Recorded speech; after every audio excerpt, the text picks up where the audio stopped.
चलते हुए अली अकबर चले, अकबर के पास पहुंचे हैं। खुदा किसी बात को मंजर न दिखाए जो हुसैन ने इस मंजर में देखा। अकबर एड़िया रगड़ रहा था, हुसैन हाथ मल रहे थे। यही वो जमीन है कि जहां पर हुसैन ने 6 माह के बच्चे के लाशों को हाथों में उठाया है। इतनी ताब नहीं है कि हुसैन कभी आगे बढ़ते हैं, कभी पीछे हटते हैं। हुसैन इम्तिहान दे रहे थे ना, मौला आपको फुर्सत देने के लिए आए।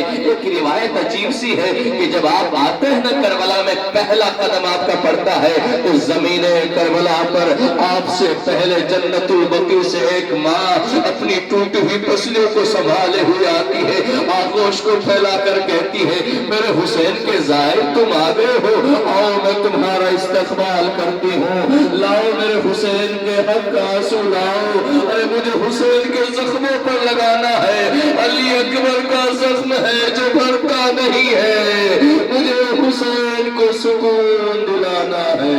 मेरा लाल आज भी उसी जख्मों के साथ